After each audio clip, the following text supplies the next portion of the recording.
नमस्कार, मैं उसेदा। फटाफट 30 खबरों में आपका स्वागत है। खबरों की ओर बढ़ने से पहले आपके शहर से हमारा बुलेटिन देख रहे हैं, हमें कमेंट करके जरूर बताएं, जिसके बाद आपका नाम हमारे बुलेटिन के अंत में दिखाया जाएगा। चलिए अब जानते हैं देश प्रदेश की प्रमुख खबरें। भारत और ईरान के बीच सदियों पुराने संबंध आज व्यापार में बदल गए। द्विपक्षीय व्यापार 1.5 से 1.7 अरब डॉलर का है। भारत ईरान को बासमती चावल, चाय, दवाइयां और मशीनरी निर्यात करता है, जबकि ईरान से पेट्रोकेमिकल, रसायन, उर्वरक और खाद आयात किए जाते हैं। ईरान और इजरायल में बढ़ते तनाव के कारण भारतीय दूतावासों ने नागरिकों के लिए एडवाइजरी जारी की है। सभी भारतीयों को सतर्क रहने, स्थानीय नियमों का पालन करने, अनावश्यक यात्रा से बचने और आपातकालीन शेल्टर की पहचान करने की सलाह दी है। हेल्पलाइन नंबर 24 घंटे उपलब्ध है। डीआरडीओ ने उड़ीसा के चांदीपुर ITR से मेसोराडस के 3 सफल उड़ान परीक्षण किए, जिसमें मिसाइल ने उच्च गति वाले हवाई लक्ष्यों को मार गिराया। यह man portable air defence system भारतीय थल सेना, नौसेना और वायुसेना के लिए तैयार है। रक्षा मंत्री राजनाथ सिंह और DRDO प्रमुख ने सफलता पर बधाई दी। प्रधानमंत्री नरेंद्र मोदी ने राजस्थान के अजमेर से HPV वैक्सीनेशन अभियान की शुरुआत की। सभा में उन्होंने कांग्रेस पर तीखा हमला किया और उसे मुस्लिम लीग और माओवादी से तुलना दी।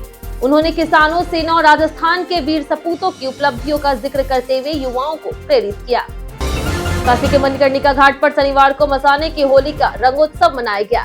साधु सन्यासी भस्म रंग और गुलाल से होली खेलते नजर आए। शव यात्राओं के बीच विदेशी पर्यटक भी उत्साह पूर्वक शामिल हुए। करीब 3 लाख श्रद्धालु और पर्यटक इस अनोखी धार्मिक और सांस्कृतिक होली में शामिल हुए। इस हफ्ते सोना और चांदी के दामों में तेज बढ़त देखी गई। सोना 4,000 रुपए बढ़ करके 1.59 लाख रुपए प्रति 10 ग्राम हो गया है, जबकि चांदी 17,000 रुपए बढ़ करके 2.67 लाख रुपए प्रति किलो पहुंच गई। बीते हफ्ते सोना 1.55 लाख और चांदी 2.50 लाख रुपए था। केंद्र सरकार जल्द ही गिग और प्लेटफॉर्म्स वर्कर्स के लिए नेशनल सोशल सिक्योरिटी बोर्ड बनाएगी। इससे हेल्थ इंश्योरेंस, पेंशन, मैटरनिटी और मृत्यु या फिर विकलांगता कवर जैसी सुविधाएं मिलेगी। राजस्थान और कर्नाटक के राज्य कानून केंद्र के कोर्ट से समाप्त होंगे। मंत्री ने बताया कि मुंबई की NTC मिलों के बकाया 1 साल में चुकेंगे। MP के कुनो नेशनल पार्क में बोत्सवाना से 9 चीते लाए गए, 6 मादा और 3 नर। अब कुनो में चीतों की संख्या 45 हो गई है। मादा चीते ज्यादा होने से प्रजनन संभावनाएं बढ़ेगी। नए चीतों को 1 महीने तक क्वारंटीन में रखा जाएगा। NCERT ने कक्षा 8 की सामाजिक विज्ञान की किताब exploring society India and beyond part 2 पर सुप्रीम कोर्ट की रोक के बाद सभी प्रतियां वापस बुलाने की एडवाइजरी जारी की है। विवादित अध्ययन में न्यायपालिका में भ्रष्टाचार का जिक्र था। डिजिटल और सोशल मीडिया से सामग्री हटाने का भी आदेश दिया गया। केंद्र सरकार भारतीय सीमाओं को मजबूत बनाने के लिए जम्मू कश्मीर और पूर्वोत्तर में रणनीतिक और सामरिक सुरंगें बना रही। सिंकुला, स्मल्दर और मोड़हे थुईबुल जैसी सुरंगें सेना की आवाजाही और व्यापार आसान करेगी। महाराष्ट्र और केरल में भी ट्रैफिक सुधार और पर्यावरण अनुकूल सुरंगें बनाई जा रही।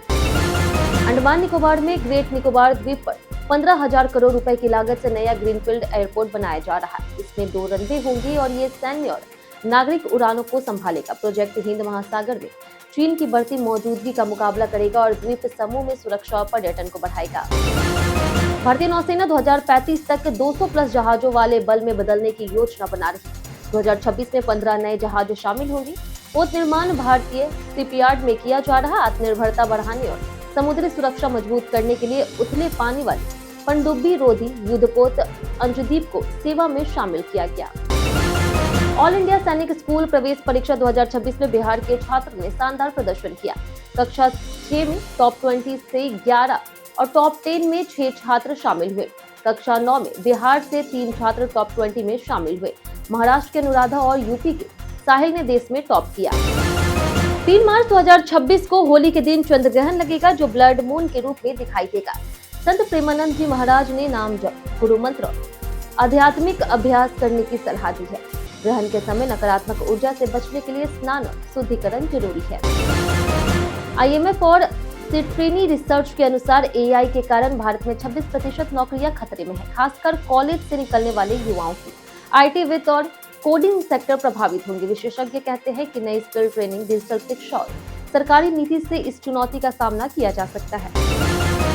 1 मार्च 2026 से व्हाट्सएप, टेलीग्राम और सिग्नल जैसे मैसेजिंग ऐप में सिम बाइंडिंग लागू होगी। अब अकाउंट उसी सिम से जुड़े फोन में सक्रिय रहेगा। बिना सिम ऐप काम नहीं करेगा। लिंक्ड डिवाइस हर 6 घंटे में लॉग आउट हो सकता है। नियम साइबर फ्रॉड और नकली प्रोफाइल रोकने के लिए है। थालापति विजय की पत्नी संगीता ने 27 साल बाद तलाक के लिए चेंगलपट्टू परिवार न्यायालय में याचिका दाखिल की है। उन्होंने विजय के कथित संबंधों और मानसिक तनाव का हवाला दिया। सुनवाई 20 मार्च 2026 को है। संगीता ने बच्चों की भलाई को ध्यान में रखते हुए इन कैमरा सुनवाई की मांग की है। सुप्रीम कोर्ट के फैसले के अनुसार लोन गारंटर अब मुख्य कर्जदार के बराबर कानूनी जिम्मेदार होंगे। अगर कर्जदार ईएमआई नहीं चुकाता तो बैंक सीधे गारंटर से वसूली कर सकता है और उनका सिविल स्कोर प्रभावित हो सकता है। गारंटर बनने से पहले कर्जदार की स्थिति और अपनी वित्तीय क्षमता जरूर जांचे। सलमान खान की 2003 की क्लासिक फिल्म तेरे नाम शुक्रवार को सिनेमा घरों में री रिलीज हुई। पहले दिन फिल्म ने 25 लाख रुपए का नेट कलेक्शन किया। बॉर्डर 2 और मर्दानी 3 को पीछे छोड़ते हुए हालांकि रमजान और सीमित थिएटर स्क्रीन के कारण ओपनिंग धीमी रही, लेकिन वीकेंड में ग्रोथ की उम्मीद है।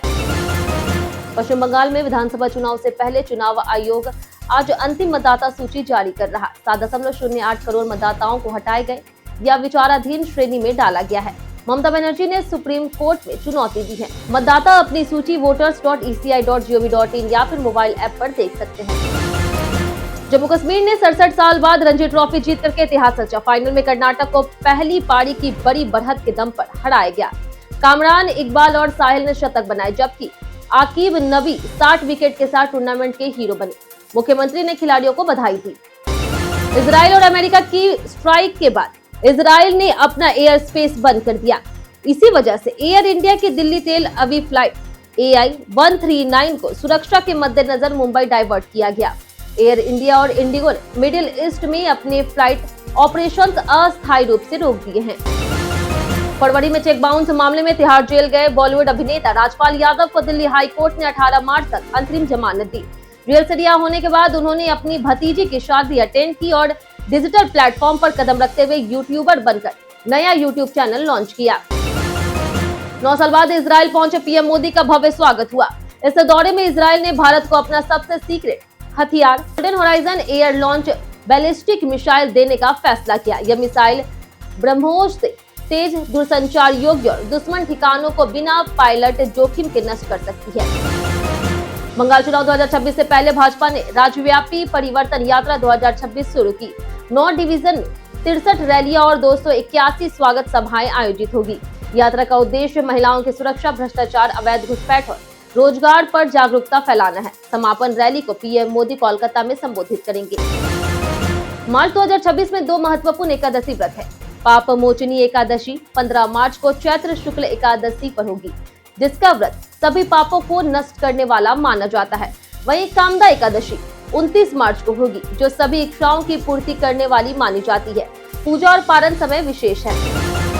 पटना में देश रत्न राजेंद्र प्रसाद स्मृति समारोह में मुख्यमंत्री नीतीश कुमार और उप मुख्यमंत्री सम्राट चौधरी ने भाग लिया। समारोह के बाद मुख्यमंत्री ने बांसघाट और मंदिरी नाले परियोजना का निरीक्षण किया। दोनों नेताओं ने औद्योगिक विकास पर जोर देते हुए नए बॉटलिंग प्लांट और जेके सीमेंट फैक्ट्री के उद्घाटन की जानकारी दी।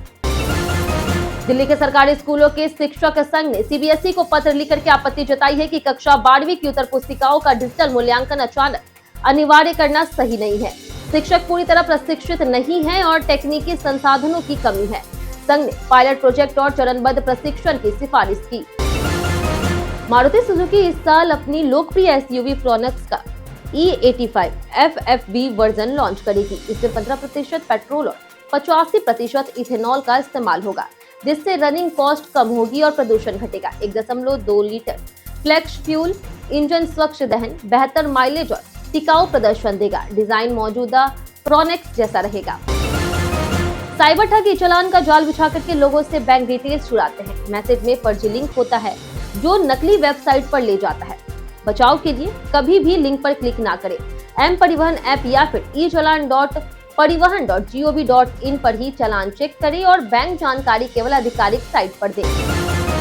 बीते दिन आप लोगों में से बहुत लोगों ने हमारे वीडियो को कमेंट किया था। जिन्होंने हमारे वीडियो पे कमेंट किया उनके नाम है गीता देवी, रेहान अहमद, संजीव कुमार, वरुण सिंह, अमित कुमार, अनिल मिस्त्री, निशांत कुमार, शिव कुमार यादव, यमुना सिंह, गुड्डू पासवान, राजेश कुमार, विजय कुमार, अरशद आलम, दीपक मेहरा, आर्यन जाटव, राहुल कुमार, सुरेंद्र कुमार और राजेश कुमार। इसी के साथ बढ़ते हैं आज के सवाल की। आज का सवाल है, आपके इलाके में सरकारी अस्पतालों की व्यवस्था कैसी है?